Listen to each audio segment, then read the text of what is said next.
السلام عليكم. عندما تقسو عليك الظروف ويقسو عليك وطنك تصبح الغربة الحلم الوحيد الذي يراودك. إرادة وبحث عن فرصة جديدة ومحاولة انتصار على الإخفاقات التي واجهتها في حياتك. الظروف الصعبة لبلدك. إيش ذي رماك على الغربة؟ قال اللي أغرب منها. الفقر في الوطن غربة والمال في الغربة وطن. البعض وهم قليل خرجوا ولم يعودوا منذ سنوات طويلة وقطعوا كل تواصل يربطهم ببلدهم وكأنها صفحة وقلبوها ونسيوها بكل ما فيها. عقدة من جوع أو إحباط أو صراع أو أي شيء آخر. وإذا صادف الواحد منهم وحصل مغترب من قريته يقول له أبوك في لحظاتها الأخيرة يشتي يشوفك قبل ما يموت فلا يتأثر ولا يعود، وصدق المثل قلبي على ولد فطر وقلب ولدي على يا حجر. عندما يسافر المغترب يملأ حقيبته بكل ما يفرحه وكل ما يحزنه، بتعبه وفشله وطموحه، بكل هوامش حياته، بكل الذكريات وكل كلمات الوداع. يملأها بفرحته بأهله وحزنه على فراقهم، بوجه أمه الطيب وابتسامة والده وشقاوة إخوته وحنان زوجته وأحلام أطفاله. ورغم العمل الشاق الذي يبذله المغترب اليمني في الغربة إلا أن الذكريات تهاجمه في أي لحظة، أحيانا تداعبه وأحيانا تبكيه. يحاول ينسى نفسه وينمي مهارته ويهتم بعمله ويتعرف على شعب مغاير ويبحث عن مستقبل مختلف، لكنه يكتشف أن وطنه يعيش بداخله حتى لو كان يعيش في وطن آخر. كلما احتضنتها الغربة يحس بوحشة بداخله، كلما أعطتها الغربة يحس بحرمان، كلما صارع الشوق تمتلئ عيناه بالدموع. أينما سار تحاصره نظرات أهله وأطفاله التي ودعوه بها.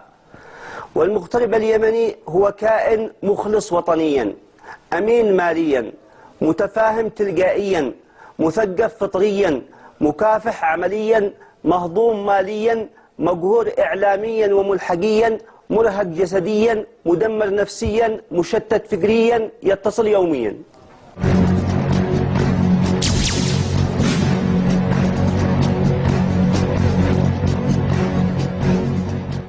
رغم أنه لا يسمع خبر واحد مفرح يفتح نفسه للعودة إلى اليمن إلا أنه يشتاق لليمن ويزداد الشوق في رمضان والعيدين، فهو يبكي بالقلب قبل العين. وينك يا درب السعادة غريب تارك بلاده. تخيلوا صباح العيد في بلاد الغربة، الناس يأخذوا أطفالهم ويتمشوا والمغترب المسكين بملابس العمل يشقى ويتعب ويتذكر أطفاله ويتمنى لو كان بينهم. يحن إلى دفء عائلته وخبز أمه وضحكات أطفاله ودعاء والده فيبكي بكاء غزيرا.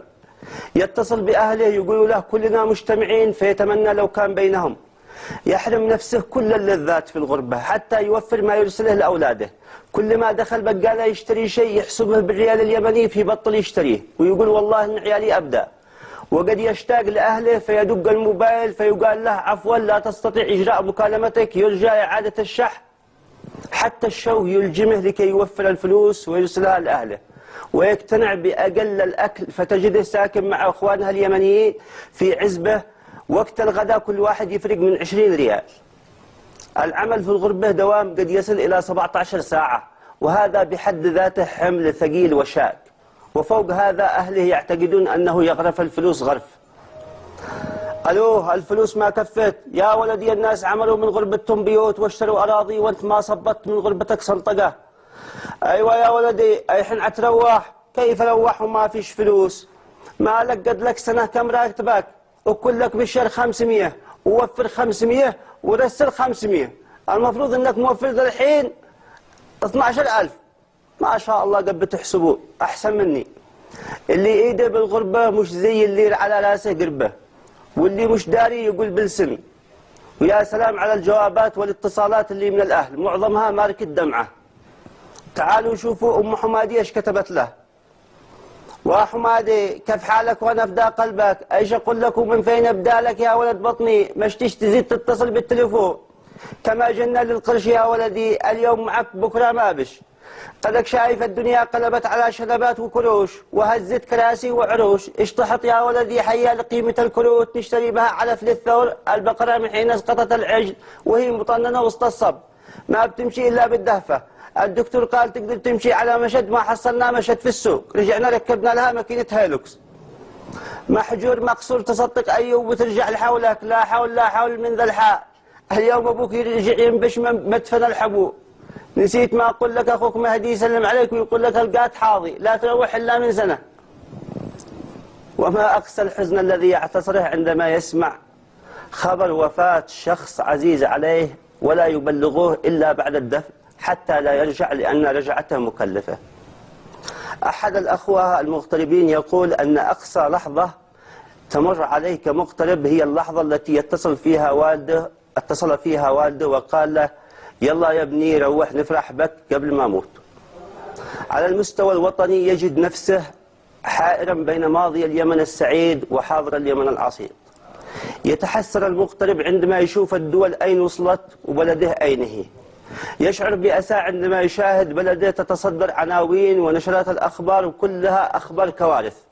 ويحس بالحزن والعجز معا عندما يشاهد وطنه ينهار وهو لا يستطيع أن يفعل له شيء.